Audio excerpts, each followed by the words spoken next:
আমরা অনেকেই এই ভাষণটা সম্পর্কে জানি না। আমরা অনেক ভাষণ নিয়ে এখন গর্ব করি। নবী করিম সাল্লাল্লাহু আলাইহি ওয়াসাল্লামের এই যে সর্বশ্রেষ্ঠ ভাষণ, এটা কতজন জানেন? বিদায় হজের ভাষণ। কতজন জানেন বিদায় হজের ভাষণে নবী সাল্লাল্লাহু আলাইহি ওয়াসাল্লাম কি বলেছিলেন উম্মতকে?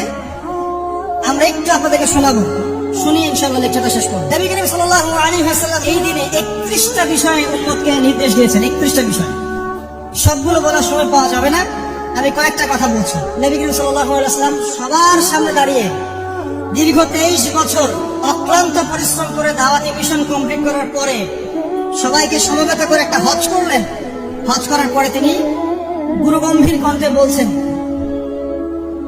হৃদয়ের সমস্ত আবেগ বের করে দিয়ে বলছেন, হে জনগণ, আইয়ুহান নাস, হে জনগণ, আমি জানি না আজকের পর তোমাদের সাথে আমি কখনো মিলিত হতে পারবো কিনা। একটু চিন্তা করেন, সাহাবীদের সামনে দাঁড়িয়ে আছেন, নবীজি দাঁড়িয়ে এই কথাটা বলছেন, হে জনগণ, আমি জানি না আজকের পরে আমি তোমাদের সাথে মিলিত হতে পারবো কিনা। অতএব যে ব্যক্তি আজকে আমার এই কথাগুলোকে স্মরণ রাখবে, সে যেন অন্যের কাছে এই কথাগুলো পৌঁছে দেয়। হতে পারে যার কাছে পৌঁছে দেওয়া হচ্ছে সেই এই কথাগুলোকে বেশি সংরক্ষণ করতে পারবে।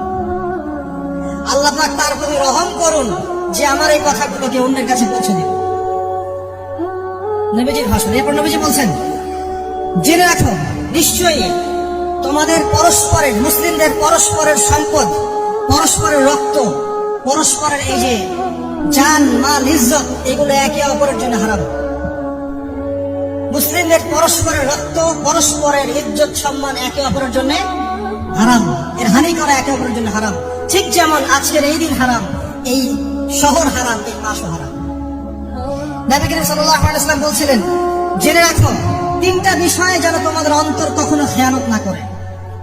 3টা বিষয়ে তোমাদের অন্তর যেন কখনো খেয়ানত না করে। 1, তোমরা যে কাজটাই করবা শুধু আল্লাহ পাকের সন্তুষ্টির জন্য করবে। তোমরা যে কাজই করবে শুধু আল্লাহর সন্তুষ্টির জন্য করবে। তোমাদের শাসক বর্গের কল্যাণ কামনা করবে। তোমাদের শাসক বর্গের কল্যাণ কামনা করবে। 3 নাম্বার, মুসলিমদের জামাতকে আঁকড়ে ধরে রাখবে।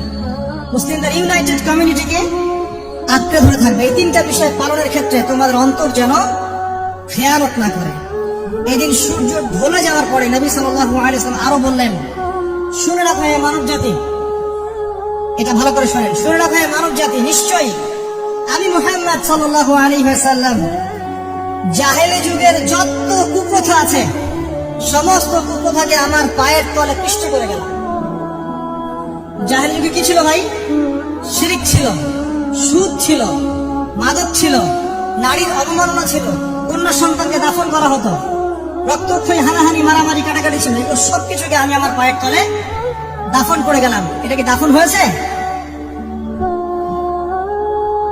তিনি বলছেন, নিশ্চয়ই আমি জাহেলি যুগের সুদকে আমার পায়ে তলে পিষ্ট করে যাচ্ছি। সর্বপ্রথম যার সুদ আমি পিষ্ট করছি তিনি হচ্ছেন আব্বাস ইবনে আব্দুল মুত্তালিব, আমার চাচার সুদ। নিজের পরিবার থেকে দৃষ্টান্ত স্থাপন করলেন। তিনি আরো বললেন, হে উপস্থিত জনগণ, তোমরা মেয়েদের ব্যাপারে সতর্ক থাকবে এবং তোমাদের স্ত্রীদের ব্যাপারে সতর্ক থাকবে, তাদের হকের ব্যাপারে সতর্ক থাকবে, কেননা তোমরা তাদেরকে আল্লাহর কালিমার মাধ্যমে হালাল করে নিয়েছো। অতএব তাদের ব্যাপারে তোমরা সতর্ক থাকবে। তোমাদের উপর তাদের হক হচ্ছে তোমরা যা খাবে, যা পরবে, তাদেরকেও তাই খাওয়াবে, তাই পরাবে।